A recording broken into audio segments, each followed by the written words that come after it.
Luchó en favor de Hitler, escapó del Ejército Rojo y terminó siendo el mejor portero de la Premier League. ¿De quién estamos hablando? ¿Cómo un portero pudo combatir en la Segunda Guerra Mundial? ¿Y qué le llevó a convertirse en ídolo de un equipo británico? Muchas incógnitas sobre este desconocido que te voy a contar aquí. Bienvenido a las historias de Venom.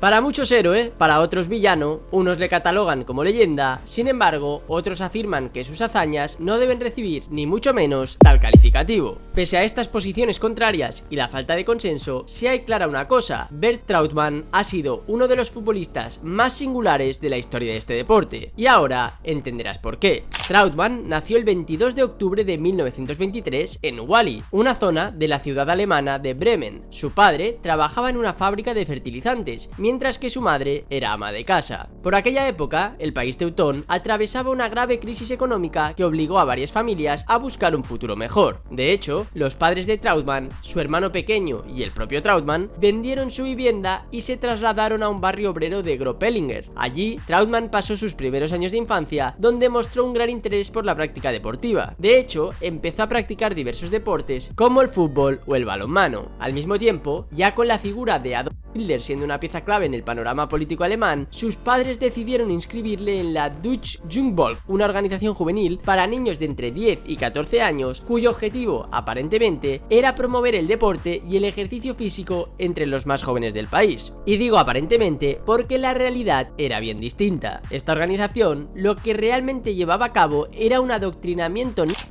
sirviendo así como puente para el acceso a las juventudes hitlerianas. Así que ya te puedes imaginar lo que ocurrió. Trautmann creció bajo ese ambiente ideológico, lo que le llevó a alistarse como voluntario tras el estallido de la Segunda Guerra Mundial, al igual que el resto de sus amigos que habían formado parte de dichas organizaciones desde pequeños. Con 17 años, Trautmann fue trasladado al regimiento de infantería aerotransportada de la Luftwaffe, es decir, se había convertido en miembro de la Fuerza Aérea de la Alemania, donde ejerció como paracaidista. Fue destinado al Frente Oriental, donde destacó en las tareas defensivas. De hecho, fue apresado por el Ejército Rojo, pero consiguió escapar. Sus méritos militares le condujeron a ser ascendido a sargento, además de ser condecorado con una Cruz de Hierro de primera clase. A continuación, regresó al Frente Occidental, donde volvió a ser capturado, esta vez por la resistencia francesa. De nuevo, Trautmann consiguió escapar. A medida que el conflicto bélico avanzaba y parecía acercarse a su final, la Alemania nazi parecía tener todas las papeletas para perder la guerra. Fue entonces cuando Trautmann decidió desertar y volver a Bremen, el lugar en el que nació.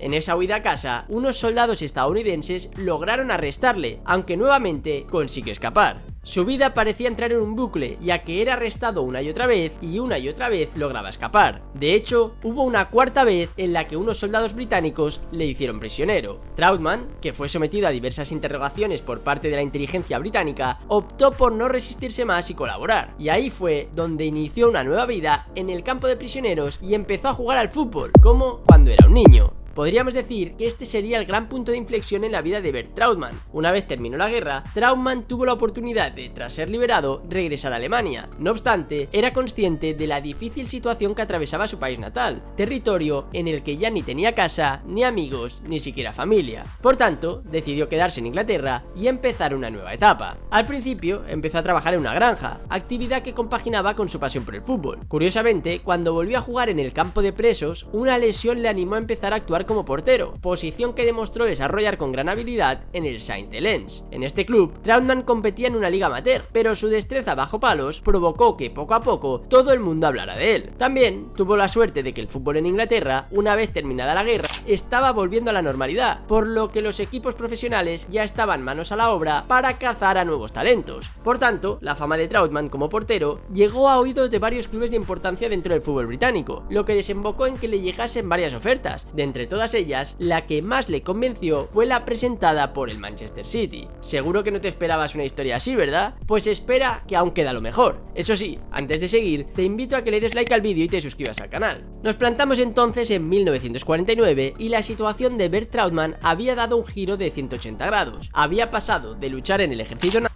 a convertirse en portero del Manchester City. Pero claro, no todo iba a ser tan bonito. Al enterarse de su fichaje, los aficionados del Manchester City enfurecieron. 20.000 personas se manifestaron delante del estadio de Main Road, donde jugaba el City en aquella época, y todos estos seguidores amenazaron con boicotear los partidos si Trautmann, considerado un nazi para todos ellos, pisaba su césped con su escudo en el pecho. El ambiente de crispación cada jornada era enorme: gritos, manifestaciones en los aledaños, pancartas con el lema "fuera el alemán", en fin, la situación parecía crítica hasta que verdaderamente la afición del Manchester City se dio cuenta del gran portero que era. Trautmann iba de gran actuación en gran actuación, cambiando poco a poco la opinión de toda la grada. Su rendimiento llegó a cotas tan altas que se convirtió en uno de los mejores porteros de toda la liga inglesa, además de contribuir a que el Manchester City pelease por conquistar todos los títulos. Por ejemplo, en el año 1955, el cuadro Citizen llegó a la final de la Copa de Inglaterra, en la cual cayó derrotado por el Newcastle. Pese a este varapalo, el club regresó la siguiente temporada mucho más fuerte y volvió a plantarse en la final del torneo, esta vez con el Birmingham como rival.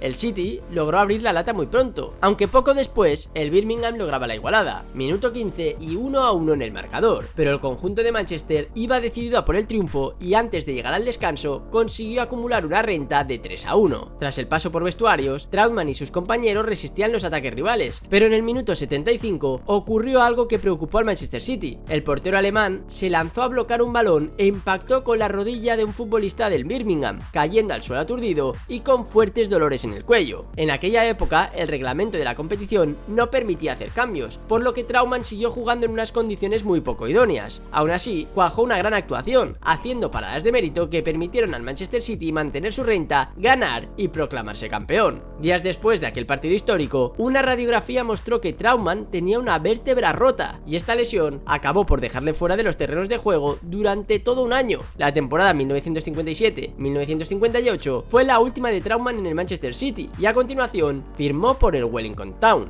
En 1964, el portero alemán, que no pudo jugar con su selección porque Alemania solo convocaba a futbolistas que jugaban en su liga, puso fin a su carrera, y después de retirarse, ejerció como entrenador en Inglaterra, Alemania, Tanzania, Pakistán o Yemen. En 1988, ya alejado del fútbol, creó una fundación con su nombre para fomentar las buenas relaciones entre el Reino Unido y Alemania. Poco después, se trasladó a vivir a España, concretamente a un pequeño pueblo de la provincia de Castellón. En una entrevista al diario AS, Trautmann afirmó que quizás su pasado como militar le ayudó a mejorar sus condiciones como portero. Dijo lo siguiente: "Eso lo decía Steve Wilson de la BBC, algo pudo quedar ahí de nuestros saltos en el aire, en la forma en la que yo buscaba el balón y me lanzaba por él. Pero yo no solo había sido paracaidista, también jugué mucho a balonmano, y antes de la Segunda Guerra Mundial había sido subcampeón de Alemania Junior en decaldón, saltaba 7 metros en longitud. Yo vivía en Bremen, pero no me perdía por la radio nada de lo que pasaba en los Juegos Olímpicos de 1936 que se celebraron en Berlín". Y hasta aquí la historia de una persona a la que el deporte le acabó salvando la vida, pero que la presencia en directo de un exterminio nazi le transformó la manera de pensar y entender el mundo. Y es que cuando se mezclan el fútbol, política y temas sociales, el resultado puede traer consigo guiones de vidas y trayectorias deportivas muy interesantes. Otro ejemplo sería Megan Rapinoe. ¿No sabes quién es? Pues te dejo el vídeo en las tarjetas. ¿Y tú? ¿Qué opinas de la historia de Bert Trautmann? ¿Te imaginas que detrás de uno de los jugadores con más carisma del Manchester City hubiera algo parecido? Te leo en los comentarios, y si te ha gustado el vídeo, no olvides suscribirte y darle like. Y si te interesa seguir la actualidad del Barça, te invito a seguir también el canal de Spider Culé. Gracias por verme, recuerda que esto no es nada sin ustedes, y nos vemos en próximos vídeos aquí, en Historias de Venom.